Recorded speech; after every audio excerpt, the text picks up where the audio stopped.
আসসালামু আলাইকুম রহমতুল্লাহ আবরাকাতু আলহামদুলিল্লাহ ওয়াসসালাতু ওয়াসসালামু আলা রাসূলিল্লাহ। যেখান থেকে যিনি দেখছেন ও শুনছেন প্রত্যেককে স্বাগত জানাই। রাসূল আকরাম সাল্লাল্লাহু আলাইহি ওয়াসাল্লামের রওজা মুবারক জিয়ারতে গিয়ে হযরত ওমর রাদিয়াল্লাহু তাআলা আনহু একজন আরব লোককে তিনি জিয়ারত এবং দোয়া করতে দেখলেন। হযরত ওমর রাদিয়াল্লাহু তাআলা তার দোয়া শুনে এতই আপ্লুত হলেন যে ওই ব্যক্তি যা দোয়া করতেছিল ওমর রাদিয়াল্লাহু তাআলা আল্লাহর কাছে সেটাই বললেন যে আল্লাহ ওই রকম আমারও দোয়া আপনি ওনার দোয়ার সাথে সাথে আমার দোয়াও কবুল করুন। এটি কিতাবে উল্লেখ আছে। আসুন সেটি আজকে আপনাদেরকে শোনাই। বর্ণনায় এসেছে যাহারা ওমর ইবনুল খাত্তাব রাদিয়াল্লাহু তাআলা আনহু কবর রাসূলিল্লাহ সাল্লাল্লাহু আলাইহি ওয়াসাল্লাম ফাওয়াজাদা আরাবিয়ান ইয়াকিফু আমামাল কবরে ওয়া ইয়াদউ। ওমর রাদিয়াল্লাহু তাআলা একবার রাসূল আকরাম সাল্লাল্লাহু আলাইহি ওয়াসাল্লামের রওজা মুবারক জিয়ারতে গেলেন এবং সেখানে একজন আরবের লোককে দেখলেন যে তিনি কবর জিয়ারত করছেন এবং তিনি আল্লাহর কাছে দোয়া করছেন। ওমর রাদিয়াল্লাহু আনহু ওই ব্যক্তির পিছনে তিনি দাঁড়ালেন। ফাওয়াকাফা ওমর রাদিয়াল্লাহু আনহু খালফাহু ওয়া আনসাতা ইলাইহি, তার পিছে দাঁড়ালেন এবং চুপ করে শুনতে থাকলেন যে ওই ব্যক্তি কি করছে। ইয়াকুলুল আরবি, ওমর বর্ণনা করেন যে ওই আরব লোকটি এই বলে দোয়া করছিল, আল্লাহুম্মা হাযা হাবিবুক, হে আল্লাহ এই কবরে আপনার প্রিয় বন্ধু শুয়ে আছেন। ওয়ানা আব্দুকা, আমি আপনার একজন বান্দা। আর শয়তান আদুব্বুকা, আর শয়তান হচ্ছে আপনার শত্রু। ফাইন গফারতালি সুররা হাবিবুক, যদি আপনি আমাকে ক্ষমা করে দেন তাহলে আপনার এই হাবিব খুশি হবে। সুবহানাল্লাহ। ওয়াফাজ আব্দুক, এবং আপনার বান্দা জিতে যাবে, বিজয়ী হয়ে যাবে। ও হাজুনা আদুব্বুক, এবং শয়তান যে আপনার শত্রু সে দুশ্চিন্তাগ্রস্ত হবে, দুঃখিত হবে। ও ইল্লাম তাগফিরলি, আর যদি আপনি আমাকে ক্ষমা না করেন, হাজুনা হাবিবুক, তাহলে আপনার এই প্রিয় বন্ধু নবী সাল্লাল্লাহু আলাইহি ওয়াসাল্লাম দুঃখ পাবেন। আর রদিয়া আদুব্বুক, আর শয়তান যে আপনার চরম শত্রু সে খুশি হয়ে যাবে। ও হালাকা আব্দুক, আর আপনার যে বান্দা আমি ধ্বংস হয়ে যাব। ও আন্তা আকরামুমান, আর আপনি হচ্ছেন অতীব সম্মানিত এবং আপনি এমনটি নন যে মান আন্তাহাজুনা হাবিবুক, যে আপনি আপনার বন্ধুকে দুঃখ দেবেন। অতারদা আদব্বুক, এবং আপনার শত্রুকে আপনি সন্তুষ্ট করবেন। অতুহলেক আব্দুক, এবং আপনার বান্দাকে আপনি ধ্বংস করে দেবেন।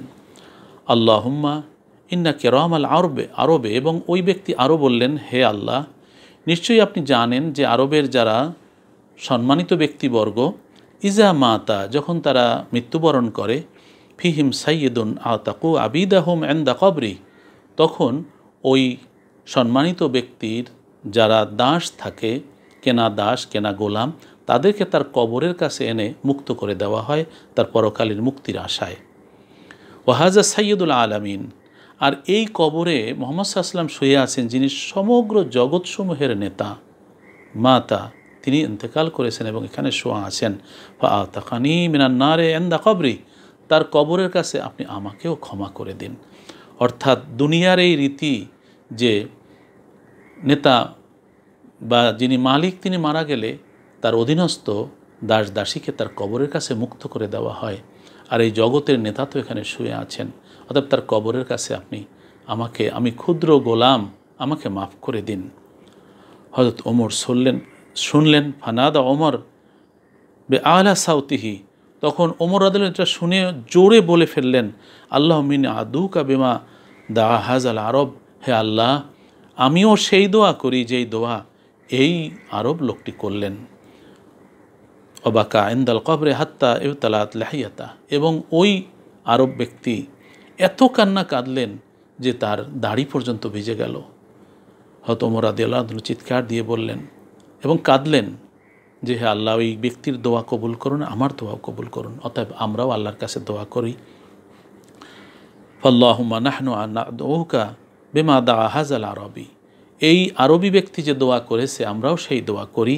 ফা আতিক রিকাবানা, আপনি আমাদেরকে ক্ষমা করুন, নিষ্কৃতি দিন আমাদের যারা রেকাবা আবা ইনা উম্মাহাতিনা, আমাদের পিতা মাতা, আরহামিনা আমাদের বংশধর, অকুল্লু মান লাহু হাক্কুন আলাইনা মিনান নার, ইয়া আল্লাহ, হে আল্লাহ, এবং যাদের উপর আমাদের অধিকার রয়েছে সবাইকে জাহান্নাম থেকে আপনি নাজাত দিন।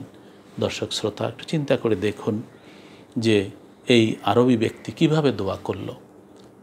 রসুল আকরাম সাল্লাল্লাহু আলাইহি ওয়াসাল্লামের রওজা মোবারকের কাছে গিয়ে বলল, হে আল্লাহ আপনি আমাকে ক্ষমা করুন, কারণ আপনি যদি ক্ষমা করেন আপনার বন্ধু খুশি হবে, আর আমি বিজয়ী হয়ে যাব, শয়তান দুঃখ পাবে। আপনি তো সেটাই চান। আপনি আমাকে ক্ষমা না করলে তো শয়তান খুশি হবে, আপনার বন্ধু দুঃখ পাবে। রসুল আকরাম সাল্লাল্লাহু আলাইহি ওয়াসাল্লাম সাইয়্যিদুল মুরসালিন, তিনি শাফিউল মুজনিবিন, রহমাতুল লিল আলামিন। তিনি উম্মতের দুঃখে দুঃখী, সারা জীবন কেঁদে গেছেন, এখনও কাঁদেন মদিনায় রওজা মোবারকে।